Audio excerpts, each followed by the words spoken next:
Welcome to Lost in Revision. All of our content is public domain, literature, fairy tales, and folklore. We are here to celebrate the original stories, not just read the modern sanitized versions. We post short segments of stories daily and monthly full episodes where we read and discuss popular classics. Come and find us on Patreon to listen to the full chapters early and without interruption. Our goal is to at least break even to cover our expenses, so any support that you can offer to help us reach that goal helps keep this podcast going and you entertained. All of our music is by Nathan Hubble and is used with his permission. Thanks, and enjoy the show. Chapter 15. The Discovery of Oz the Terrible. Part 2. The Tin Woodman, raising his axe, rushed toward the little man and cried out, "Who are you?" "I am Oz the Great and Terrible," said the little man in a trembling voice. "But don't strike me, please don't. I'll do anything you want me to." Our friends looked at him in surprise and dismay. "I thought Oz was a great head," said Dorothy. "And I thought Oz was a lovely lady," said the Scarecrow. "And I thought Oz was a terrible beast," said the Tin Woodman. "And I thought Oz was a ball of fire," exclaimed the Lion. "No, you are all wrong," said the little man meekly. "I have been making believe." "Make believe?" cried Dorothy. "Are you not a great wizard?" "Hush, my dear," he said. "Don't speak so loud, or you will be overheard, and I should be ruined. I'm supposed to be a great wizard." "And aren't you?" she asked. "Not a bit of it, my dear. I'm just a common man." "You're more than that," said the Scarecrow in a grieved tone. "You're a humbug." "Exactly so," declared the little man, rubbing his hands together as if it pleased him. "I am a humbug." "But this is terrible," said the Tin Woodman. "How shall I ever get my heart?" "Or I my courage?" asked the Lion. "Or I my brains?" wailed the Scarecrow, wiping the tears from his eyes with his coat sleeve. "My dear friends," said Oz, "I pray you not to speak of these little things. Think of me and the terrible trouble I'm in at being found out." "Doesn't anyone else know you're a humbug?" asked Dorothy. "No one knows it but you four, and myself," replied Oz. "I have fooled everyone so long that I thought I should never be found out. It was a great mistake my ever letting you into the throne room. Usually I will not see even my subjects, and so they believe I am something terrible." "But I don't understand," said Dorothy in bewilderment. "How was it that you appeared to me as a great head?" "That was one of my tricks," answered Oz. "Step this way, please, and I will tell you all about it."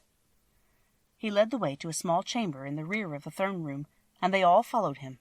He pointed to one corner in which lay the great head, made out of many thicknesses of paper and with a carefully painted face. "This I hung from the ceiling by a wire," said Oz. "I stood behind the screen and pulled a thread to make the eyes move and the mouth open." "But how about the voice?" she inquired. "Oh, I'm a ventriloquist," said the little man. "I can throw the sound of my voice wherever I wish, so that you thought it was coming out of the head. Here are the other things I used to deceive you." He showed the Scarecrow the dress and mask he had worn when he seemed to be the lovely lady, and the Tin Woodman saw that his terrible beast was nothing but a lot of skins sewn together with slats to keep their sides out. As for the ball of fire, the false wizard had hung that also from the ceiling. It was really a ball of cotton, but when oil was poured upon it, the ball burned fiercely. "Really," said the Scarecrow, "you ought to be ashamed of yourself for being such a humbug." I certainly am," answered the little man sorrowfully. "But it was the only thing I could do. Sit down, please. There are plenty of chairs, and I will tell you my story." So they sat down and listened while he told the following tale. "I was born in Omaha." "Why, that isn't very far from Kansas," cried Dorothy. "No, but it's farther from here," he said, shaking his head at her sadly. "When I grew up I became a ventriloquist, and at that I was very well trained by a great master. I can imitate any kind of a bird or beast." Here he mewed so like a kitten that Toto pricked up his ears and looked everywhere to see where she was. "After a time," continued Oz, "I tired of that and became a balloonist." "What is that?" asked Dorothy. "A man who goes up in a balloon on circus day, so as to draw a crowd of people together, and get them to pay to see the circus," he explained. "Oh," she said, "I know." "Well, one day I went up in a balloon, and the ropes got twisted, so that I couldn't come down again. I went way up above the clouds, so far that a current of air struck it and carried it many, many miles away. For a day and a night I traveled through the air, and on the morning of the second day I awoke, and found the balloon floating over a strange and beautiful country. It came down gradually, and I was not hurt a bit, but I found myself in the midst of a strange people, who, seeing me come from the clouds, thought I was a great wizard. Of course I let them think so, because they were afraid of me, and promised to do anything I wished them to. Thanks for joining us today. Check us out on Patreon. The Storytime level is only $3, and you can help us meet our small goal of breaking even and covering our expenses. Your support helps pay for all of the things that podcasting requires, and helps keep this show alive and growing. If you can't afford to support us financially, go give us a good review, subscribe or follow, and share with your friends and family.